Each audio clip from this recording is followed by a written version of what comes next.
Baik, dari pernyataan Menpro Adhito Aryo Tejo, mungkin yang terakhir bisa kita berikan kesempatan kepada Pak Suwarno untuk meluruskan terlebih dahulu yang mana kemudian yang hoax ini, Pak Suwarno, karena beberapa atlet kemudian juga mengunggah makanan yang diterima, ini kalau dinilai tidak cukup layak, apalagi kemudian ketika kita semua tahu budget untuk satu nasi kotak itu sekitar Rp50.000 dan dinilai apa yang disajikan, menunya, kemudian juga makanan dan sebagainya, itu kurang dari budget yang seharusnya diterima oleh para atlet. Pak Suwarno. Ya Mbak Putri, Pak Nigara dan kawan-kawan sekalian, ini sudah yang kesekian kali kita membahas dan membicarakan tentang perjalanan PON. Jadi yang paling menarik adalah istilah carut marut PON. Jadi saya kira kita melihat PON ini harus secara komprehensif, harus secara menyeluruh. PON ini substansi yang pokok adalah bagaimana kita menyelenggarakan pertandingan. Pertandingan sudah berjalan sangat baik.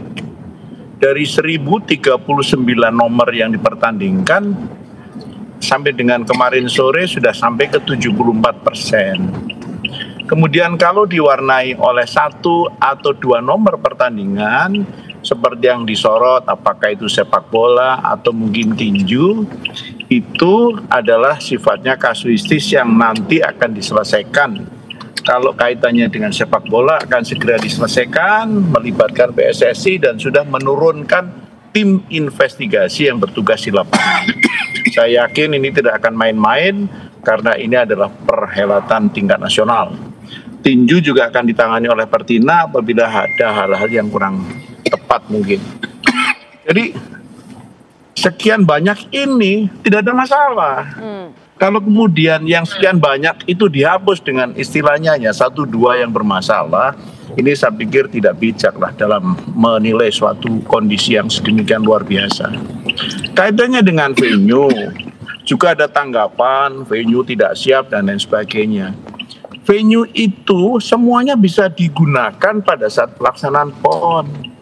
Kalau kita berbicara kemudian ada yang bocor, ayo kita lihat begini. Di Aceh, waktu saya baru kembali dua hari ini dari Aceh ke Medan. Aceh sempat mengalami beberapa angin kencang. Yang lalu di venue Dayung, itu Dayung tidak bisa start karena pada saat mau start Dayungnya itu berubah arah, geser. Kita tunda, dikerjakan besok pagi, ternyata bisa. Para layang juga ada pada saat nomor cross country, itu ada 2 atlet sempat kebawa terbang jauh, tidak sesuai dengan arah, dan mendarat di dekat Bandara Iskandar Muda.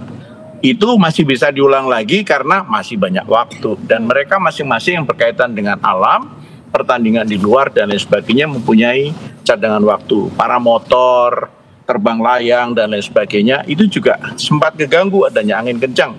Kemudian sepatu roda yang di PD keganggu angin kencang.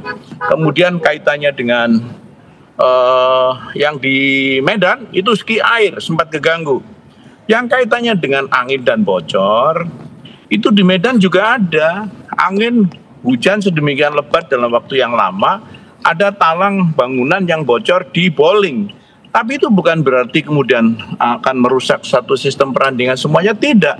Bisa segera diatasi.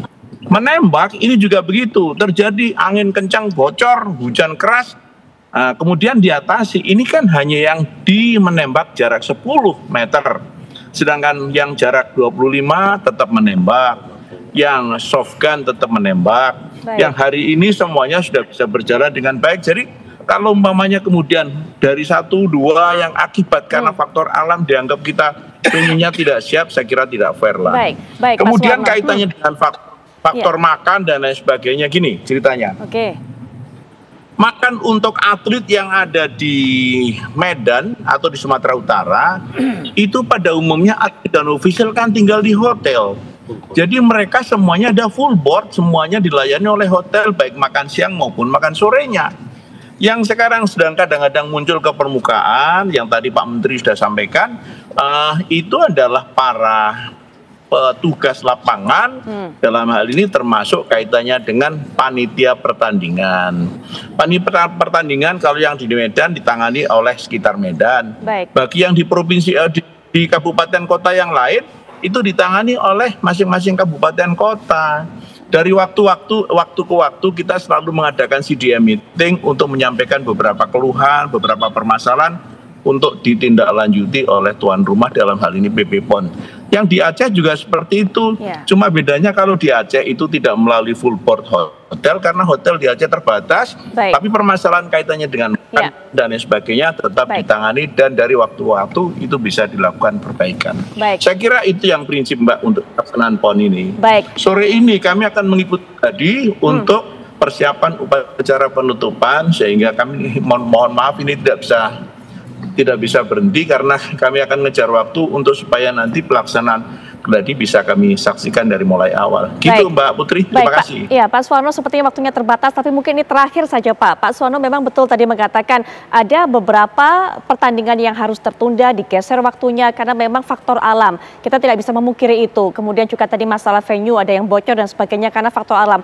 Tapi bagaimana Pak dengan venue yang memang belum selesai pertandingan? Saya katakan mungkin bisa berikan contoh di Stadion Utama Sumut yang harusnya bisa siap untuk bisa digunakan sebagai closing ceremony atau venue closing seremoni pada lusa, Jumat lusa. Kemudian juga Pak, salah satunya adalah arena berkuda yang seharusnya sudah dibuat papannya ataupun juga atapnya untuk pelindung dari para penontonnya di sana, tapi juga belum jadi hal-hal seperti itu. Kemudian juga ada beberapa hal yang seharusnya bisa diantisipasi Pak, seperti ketika hujan datang, area sekitar kolam renang juga tergenang sehingga kemudian mengganggu pertandingan. Demikian pula di bagian dari tempat kamar mandi dari arena berkuda. Hal seperti itu Pak, bagaimana kemudian Pak?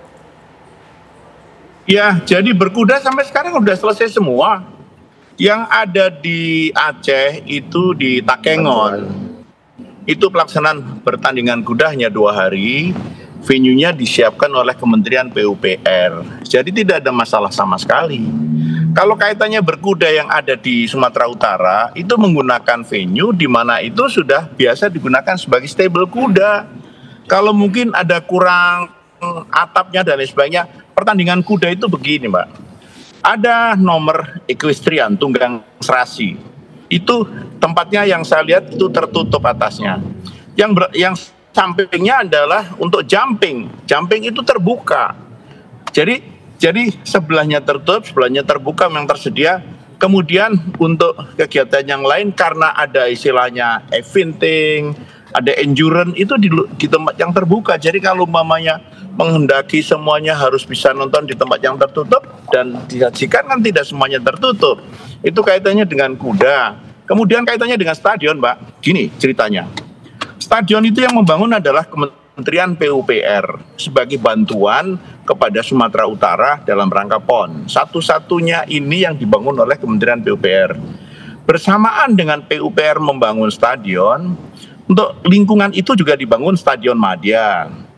Stadion yang GOR untuk martial art, GOR untuk volley indoor. Ini di tempat yang sama dengan yang stadion, sehingga terjadilah ramai sekali dalam proses kegiatan pembangunan yang masing-masing kepingin selesai pada waktunya.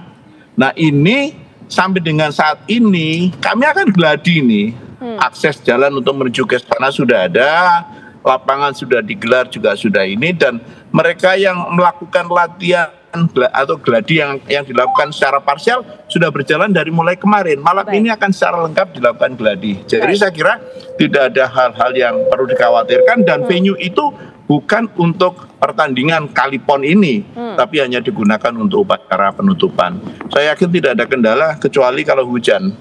Saya kira itu Mbak ya yang prinsip. Jadi mungkin kalau menganggap bahwa itu belum semuanya baik, kiri kanannya memang semuanya masih belum, tapi jalan akses menuju dan tempat untuk pelaksanaan upacara sudah siap. Itu Mbak. Pak Suwarno, terima kasih sudah meluangkan waktunya.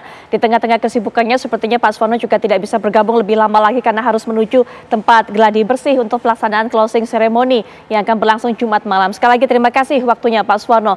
Nanti kita akan lanjutkan kembali perbincangan bersama Bung Dikara kemudian juga Ibu Hetifah. Apakah memang dari beberapa hal yang tadi dikatakan oleh Pak Suwarno, kasuistis ini kemudian kita bisa menutup mata dan juga ya menepikan begitu saja dan tetap menganggap PON 21 ini berlangsung secara sukses di Aceh dan juga di Sumut. Nanti kita akan bahas tentunya setelah jeda berikut ini, kami segera kembali.